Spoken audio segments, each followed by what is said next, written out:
Olá pessoal, hoje vamos conversar com vocês sobre o principal motivo de consulta aos cirurgiões vasculares, que é a presença de vasinhos ou varizes nos membros inferiores. As varizes dispensam qualquer apresentação, elas são conhecidas por todos. Estudos apontam que cerca de 1 em cada 3 mulheres e 1 em cada 5 homens vão apresentar algum grau dessa doença ao longo de sua vida.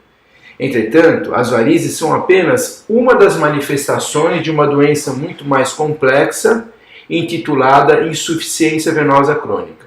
A maior parte das consultas ao vascular são feitas pela queixa da existência dos pequenos vasos superficiais, chamados de telangiectasias, ou simplesmente vasinhos, ou das varizes superficiais, que têm um apelo principalmente estético, ao menos inicialmente. Por ser uma doença crônica e evolutiva, algumas dessas pessoas podem apresentar estágios mais avançados e graves da doença, quando ocorrem alterações irreversíveis.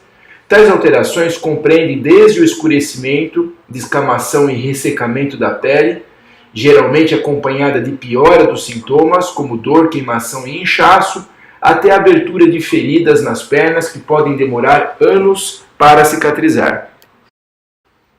O diagnóstico inicial é clínico, através da observação dos sintomas e sinais clássicos da doença. Essa figura representa a classificação mais utilizada, chamada de CEAP, em que a insuficiência venosa crônica é classificada de 0 a 6, na dependência da sua gravidade. Estudos apontam, como este realizado por nossa equipe, que existe uma correlação positiva entre a classificação CEAP e a intensidade da dor e a gravidade clínica da doença. Verificamos também que há uma piora proporcional na qualidade de vida nos quesitos físicos. Mas, por vivermos em país tropical, onde existe constante exposição das pernas, as varizes e vasinhos podem ser um importante fator de piora na qualidade de vida, como podemos verificar nesse gráfico, onde, de forma surpreendente, verificamos que nos quesitos emocionais, mesmo nos estágios iniciais, a qualidade de vida já se apresenta reduzida. Apesar das várias teorias, ainda não há um consenso sobre a origem das varizes, mas sabemos que existem alguns fatores de risco, alguns modificáveis e outros não, para o desenvolvimento e piora da doença. A tendência familiar, parentes próximos, avós, pais, irmãos com varizes indicam um risco maior. A obesidade, o sedentarismo, o movimento é muito importante para a circulação sanguínea nas pernas, a presença de múltiplas gestações, o uso de anticoncepcionais, o trabalho por longos períodos em pé, as mulheres têm uma maior chance de desenvolver varizes. Com o passar dos anos, aumenta a incidência da insuficiência venosa crônica. O papel do cigarro não está estabelecido, mas suas graves implicações sobre o sistema circulatório encorajam o seu desuso. O uso de sapatos de salto alto. O sapato de salto muito alto diminui a mobilidade da perna, podendo prejudicar o retorno venoso. Apesar de não haver comprovação científica, é aconselhável, para as pessoas que permanecem muito em pé, evitar o uso de salto demasiadamente alto. A trombose venosa dificulta o retorno do sangue de forma temporária ou permanente, podendo levar ao desenvolvimento de varizes no curto prazo e insuficiência venosa crônica no longo prazo. Os sintomas e sinais da doença são facilmente identificáveis pelo cirurgião vascular. Ao médico cabe confirmar esse diagnóstico, graduar a doença, algo que influenciará na decisão sobre o tratamento, e indicar os exames complementares pertinentes, que ajudarão a desvendar a origem do problema e guiarão as decisões sobre o tipo de tratamento. Atualmente, o exame mais utilizado é o ultrassom com Doppler. É indolor, de execução simples e com bons resultados em mãos habilitadas, fornecendo os dados fundamentais para o planejamento do tratamento. Em casos de exceção, podem ser necessários exames mais complexos. Sugerimos que um cirurgião vascular seja consultado tanto para a solicitação desses exames quanto para a sua análise. Isso pode evitar exames desnecessários e eventualmente perigosos. Esse é o aparelho de Doppler ultrassom colorido. Ele é capaz, de forma não invasiva, em investigar a presença de refluxo ou obstruções presentes no sistema venoso superficial e profundo, e é fundamental quando se planeja fazer alguma intervenção cirúrgica ou quando suspeita-se de trombose.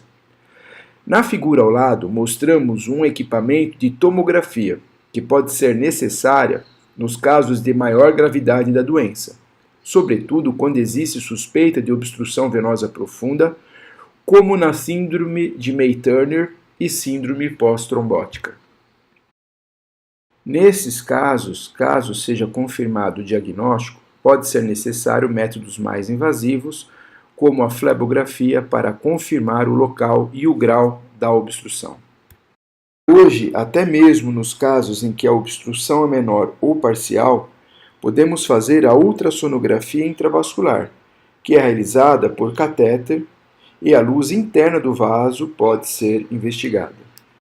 Uma vez detectada a presença de varizes, a única maneira de eliminá-las é através de intervenções como cirurgia ou escleroterapia, ou simplesmente secagem das veias.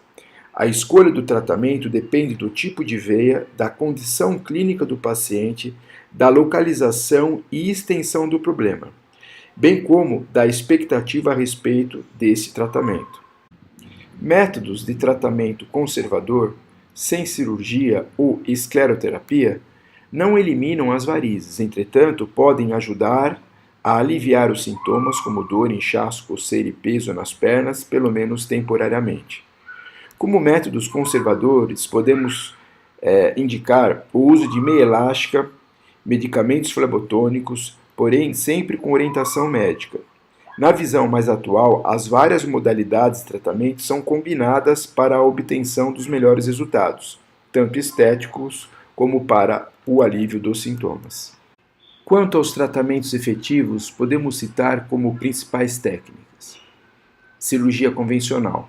Os cirurgiões vasculares brasileiros acumularam, provavelmente, uma das maiores experiências mundiais nesse método. Termoablação ou tratamento endovascular venoso. Um método mais recente emprega fibras de laser ou radiofrequência para tratar a veia por dentro. A recuperação costuma ser menos dolorosa e mais rápida. Ablação clínica ou escleroterapia, também conhecida como secagem, é a injeção de uma substância dentro do vaso ou veia doente, fazendo sua inativação. É o método mais simples, porém o que apresenta maiores taxas de recidiva em veias calibrosas. Nesse quadro encontram-se resumidos as principais formas de tratamento. O tratamento clínico, devemos lembrar, é feito por flebotônicos e elastocompressão, que pode ser feita com meia elástica ou mesmo com faixa elástica nos casos mais avançados. Nesse pequeno vídeo, podemos apreciar o tratamento mais realizado nos consultórios, que é a escleroterapia das microvarizes e microvasos.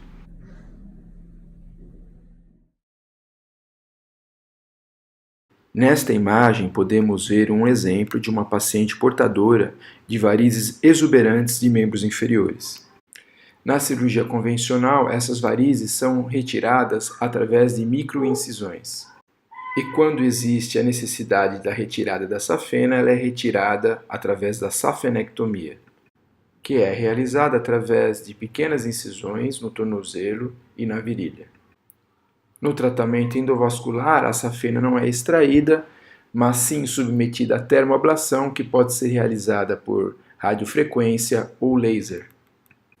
O processo de formação das varizes é contínuo, relacionado à genética e aos fatores de risco citados. Assim, podem aparecer novas varizes no decorrer do tempo. O tratamento das varizes deve ser contínuo. Cada método de tratamento tem suas vantagens e limitações. Existem praticamente infinitas apresentações da insuficiência venosa, de forma que não existe uma modalidade de tratamento universal. Se você tem algum grau de doença venosa, converse com o seu vascular.